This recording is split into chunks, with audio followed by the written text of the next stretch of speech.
Hey guys, and welcome back to my channel for another Dungeons & Dragons campaign story. If you're new to my channel, make sure to subscribe, and if you haven't seen my other videos, follow the playlist link in the description. When the players leave the inn to gallivant in the city again, they're stopped by an irate captain of the guard, who proceeds to question them for additional information regarding the spectacle of the cathedral. The party responds with the obvious: necromancer-raised skeletons, what more is there? That's when the captain asks about the stab wounds on the priest's corpse.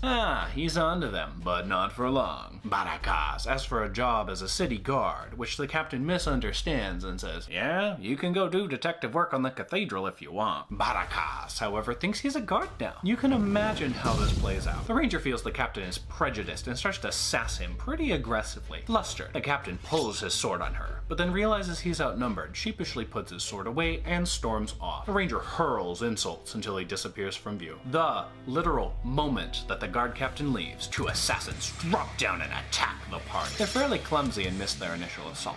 The players kill one and bear down on the second, except Barakas. He goes to the corpse of the first assassin and, after a successful medicine check, carves them open, pulls out their digestive tract, and wears it as a necklace. You can imagine the macabre sight as a 7-foot-tall demon man is now wearing your coworker's entrails and gives you a chilling, fanged grin. Barakas requests to roll intimidation, natural f***ing 20. The assassin f***s his pants before fleeing in terror, which would have been great except the players are unwilling to allow the assassin's escape. The druid wild shapes into an owl. She and the ranger take off in hot pursuit, while the paladin tries to feebly cut off the assassin's escape, only to realize he runs a little too slowly. The paladin returns to find Barakas removing fingers and a little bit of human tenderloin before stuffing the body in the sewers. Back in the action, the druid and ranger discover the assassin standing outside a nearby window, but he's suspiciously still. The ranger places an incredible shot straight through the assassin's heart, only to reveal that the clothes were propped up. They investigate the scene while Barakas and the paladin play catch-up. The party spends a few minutes poring over the area, but it's pretty clear that the building has some kind of fecal slime trail running up to the roof. The druid,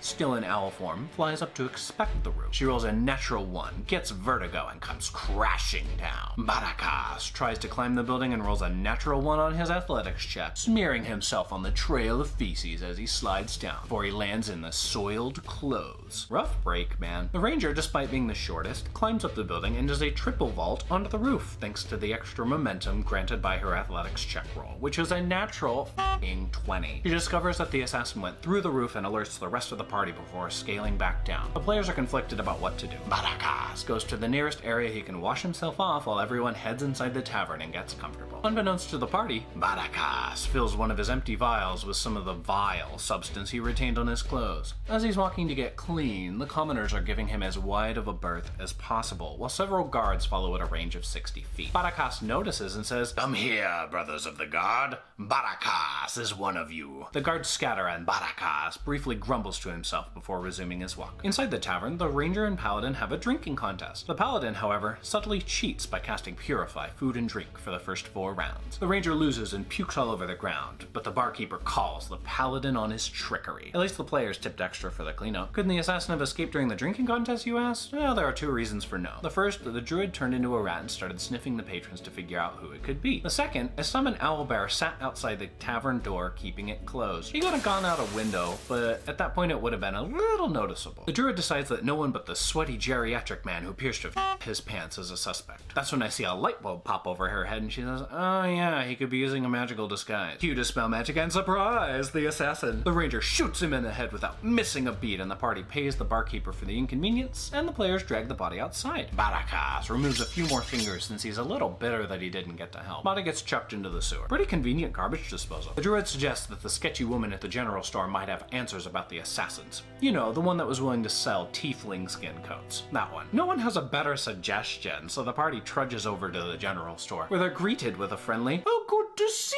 you, darling." The players hand her the note and she reads it over, her bright expression darkening noticeably. "Darlings, have you gravely offended any nobles? This is the work of someone who should not be trifled with." Most of the party is now very irritated. The druid keeps her cool and continues to try and extract information from Ellis. The assassins work for the leader of the city, but this is a different handwriting. Seems like a woman's hand. What woman would wish death on the party? Who knows? The druid pays Ellis a hefty bribe, who says she'll go digging, but indicates the players need to come back in a few days days. Hopefully Dr. Sketchy keeps her word. Tune in next week to see what happens when there's a manhunt for the Tiefling who stabbed the High Priestess. Thank you guys so much for watching. If you enjoyed this video, make sure to give it a big thumbs up, and if you're new, make sure to subscribe and ring the bell so you get updated when I post. I'll see you guys next time.